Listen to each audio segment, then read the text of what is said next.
Halo, assalamualaikum, selamat pagi, selamat siang, dan selamat malam bangsa Indonesiaku. Pada kali ini kita akan membawa judul 3 kalkulasi alasan masuk akal Muldoko selamatkan Demokrat. Sekarang ini Demokrat sedang menjadi bahan berita. Muldoko dikabarkan menjadi sosok yang akan melakukan kudeta hati dari Demokrat, menghancurkan kepongan politik dinasti keluarga. Padahal kita tahu Demokrat ini dibangun oleh orang-orang yang memiliki visi, tidak hanyalah sedarah. Pernyataannya, kenapa kubu KLB Demokrat yang menggadang-gadang Muldoko untuk menjadi Panglima menggantikan AHY? Kenapa dia bisa menjadi sosok yang diangkat menjadi calon ketua umum yang sedang mendaftar ke Kementerian Hukum dan HAM? Berikut inilah beberapa analisisnya. Pertama, Muldoko simpati kepada para petinggi Demokrat yang dibuang-buang dari Demokrat oleh AHY dan SBY. Demokrat versi Cikeas ini menjadi duri dalam daging yang merusak harga diri Demokrat. Kita tahu selama mereka menjadi partai penguasa, mereka menutupi banyak sekali kasus.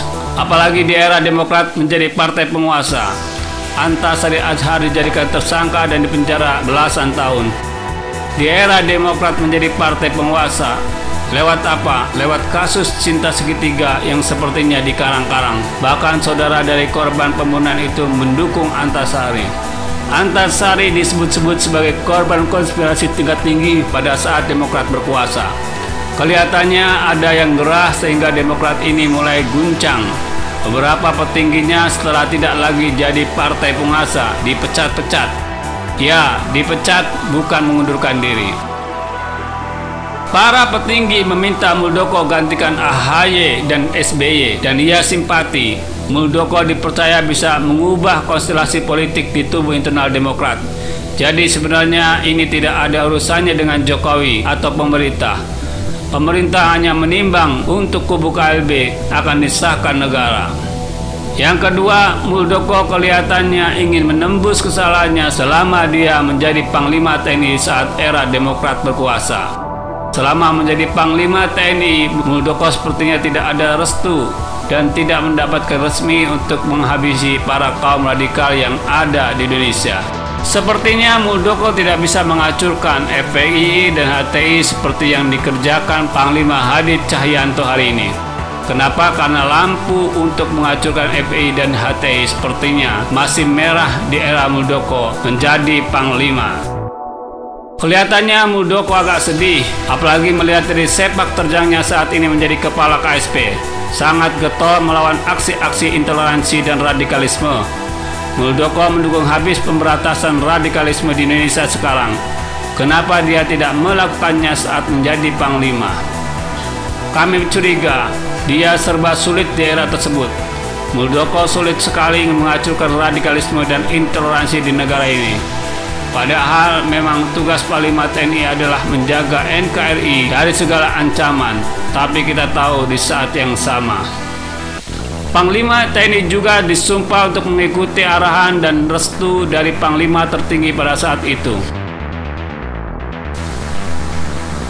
Dengan cara mengambil alih Demokrat, dipercaya ini merupakan bentuk paling masuk akal untuk bagaimana Muldoko menyelesaikan polemik ini. Ketiga, Muldoko digadang menjadi ketua Demokrat baru karena para petinggi melihat adanya kekosongan kepemimpinan di dalam Partai Demokrat. Melihat kepemimpinan muda AHY yang tidak berpengalaman dan sangat membawa perasaan, sepertinya Demokrat nggak lama lagi. Maka demi mempertahankan keberadaan Demokrat yang masih memberikan kesan mendalam bagi para petinggi yang dipecat, dibentuklah Demokrat versi KLB. Kenapa pula harus Muldoko? Karena mungkin ada sebuah tradisi yang akan diteruskan. Kepemimpinan Demokrat memang diisi oleh para mantan militer. Mungkin ini yang menjadikan Muldoko sangat cocok. Apalagi dia ini kan mantan Panglima, sedangkan SBY dan AHY itu jauh lebih rendah dari Muldoko secara karir militernya. Kenapa harus Jenderal Panglima? Karena merekalah yang mempunyai taktik dan strategi dalam merangus radikalisme dan intoleransi. Sebagai mantan Panglima, ia mungkin ingin melakukan hal-hal yang tidak ia lakukan selama ia menjadi Panglima. Rasanya 3 analisis di atas menguatkan opini kita bahwa Muldoko memang menjadi sosok yang paling cocok mengambil alih Demokrat.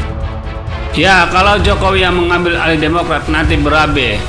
Tunggu saja nanti kalau Jokowi sudah tidak lagi jadi presiden.